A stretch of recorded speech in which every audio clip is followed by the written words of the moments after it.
Kami na naman! What the freak? Not us. Bebe time lang kami here. Di ba, babe? Sa true! Home team! Kainis! At talaga may isa-isa pa kayong katwiran? Teka nga, may kukunin lang sa faculty.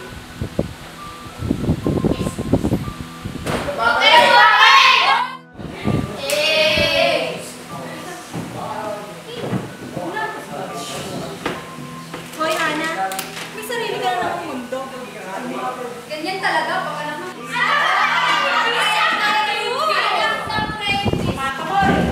Alam nyo, sumusobra na kayo Wala naman akong ginagawa sa inyo. Wala ba kayo sa buhay nyo kaya ako lagi binubuli nyo? Lumalaban ka na? Bakit? Kaya mo na kami? Ha? At tanga-tanga mo talaga! Hindi ka magkakaganyan kung babae mo ka lang tayo sa...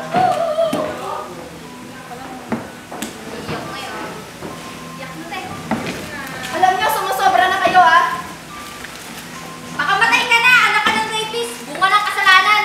Malas! Malas! Kaya kayo sa'yo ng magulang ko! Maalas ka kasi! Bye! Bye! Bye-bye! Sama kayo dalawa! Loser! Tama na! Andiyan na si Ma'am!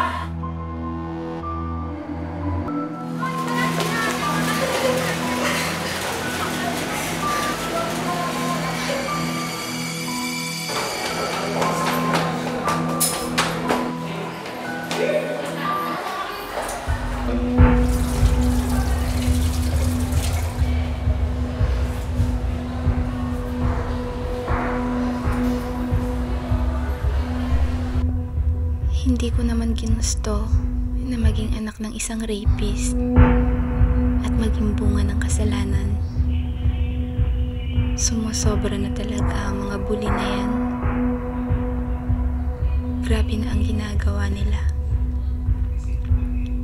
Para silang mga anak ni Satanas kung manakit at mambuli ng mga kapwa ko estudyante. Wala naman kami ginagawang masama sa kanila. Pero, bakit ganun sila?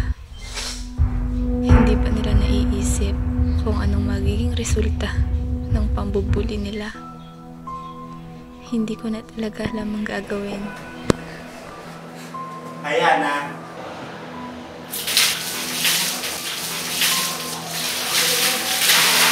Wow, fresh!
Sinira na magbabarkada na yun ang buhay ng karamihan. Ang buhay ni Hana. Si Hana, nakaibigan ko. Neng, pag nakalabas ko ng paaralan, mataas ang tingin na rito. Pag susumbong ako. Tandaan mo, Kayla, libre kang pinag-aaral dito. At gusto mo bang hindi ka makapagtapos ng pag-aaral pag nakasara ito? Gusto mo bang magkanda-kuba-kuba magulang sa pagtatrabaho pag pumasok ka sa ibang paaralan?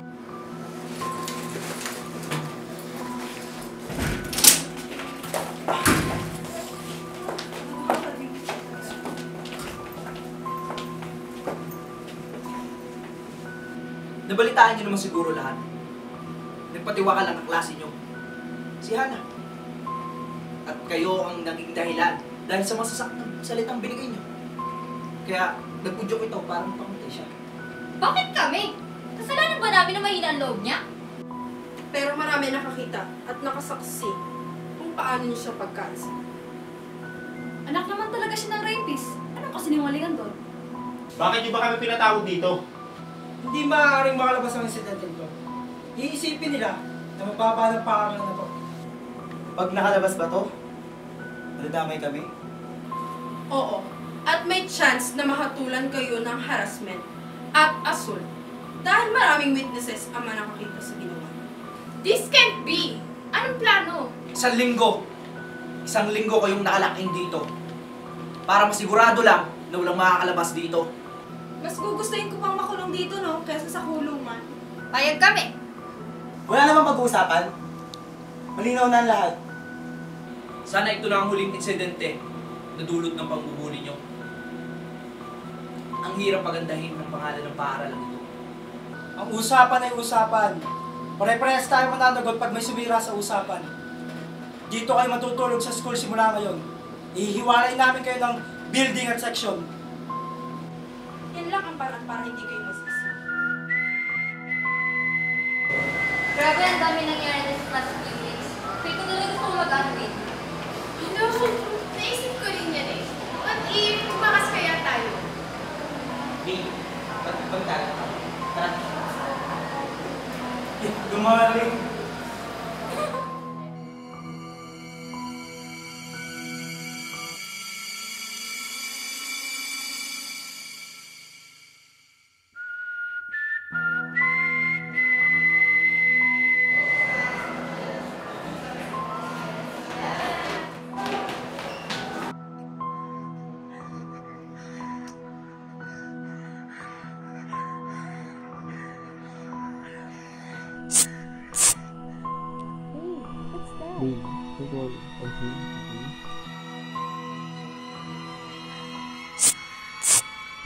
Wait lang, babe.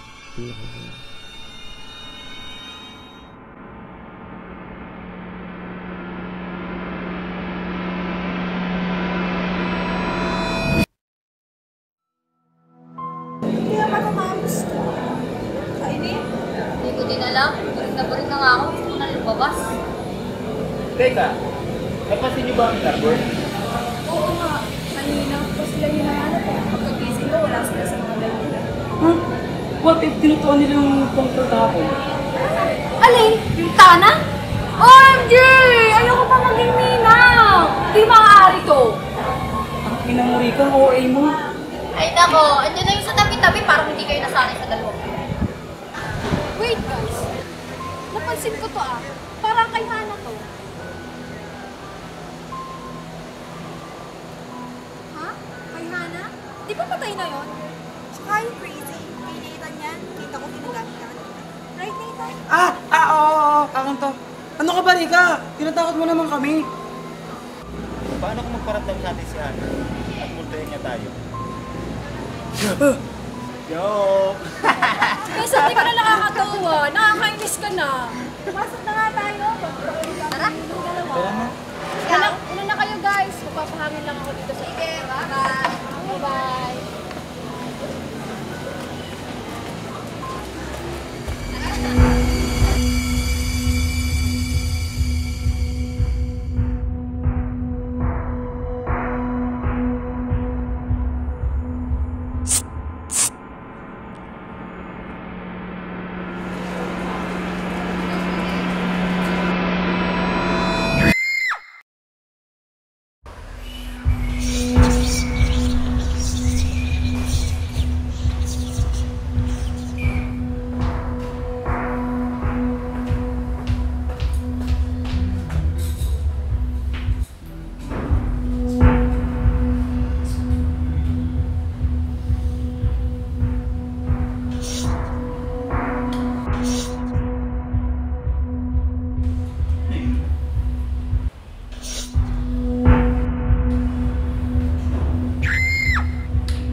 Oh! Peter! Aray! Ano nangyari? Dito ka na. Saan ka ba galing? Sigaw. Sigaw? Ano sigaw? Oo nga! Tsaka ano ba nangyayari? Ilang araw nang nawawala si JM and si Aubrey! Ano ba nangyayari? Saan ka ba nanggaling? Pwede ba tumahimik muna kayo? Isa-isa okay? Wala naman nakakalam kung ano nangyayari. Hindi ko na rin alam kung ano nangyayari. Kaya pwede ba? Tumahimik muna kayo? Bakit paano? Sinising na tayo. Sa pagpupuli natin. Kung nasaktan natin. Yan na. What are you trying to say? Na tayo yung pumatay kay Hana? Wala tayong kasalanan doon. Or should I say, ikaw ang pumatay kay Hana? Wow! Bakit? Sino bang demonyo sa ating dalawa? Hindi ba ikaw? Ako pa talaga! Sino ba sa ating Pwede ba? nakakata? Pwede ba huwag kayong magsisihan? Okay? Wala namang magagawin pagsisihan nyo. Hindi natin alam kung ano nangyayari. Walang nakakaalam sa atin kung ano nangyayari. Kaya pwede ba? Tumigil kayong dalawa. Ha? Tumigil kayo. Teka, ano yung nasa kamay mo? Dugo ba yan? Ano ba sinasabi mo? Gago, wala to. Teka nga. Pinagbibintangan mo ba ako? Sa tingin mo kaya kung patay yung mga kaibigan natin? Si JM tsaka si Aubrey? Si Pesa tsaka si Rika? Gago si Hana? Hindi ko kayang gawin yun. Hindi ko kayang patay ng sarili kong kapatid. Kapatid? Sino kapatid mo? Oo. Tama kayo na narinig.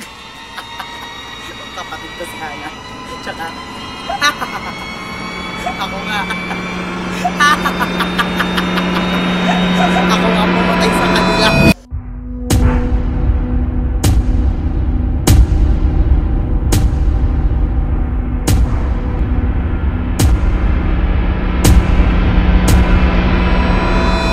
Susunod.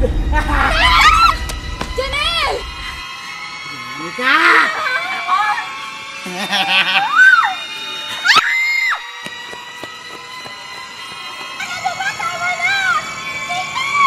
Ang tagal kong hinintay itong pagkakataon na to. Para may paghiganti ko. Nakakapatid ko na pinatay niyo. Tama na. Pinatay mo si Hana. Humingi ka ng tawad kay Hana. Sa kabilang buhay.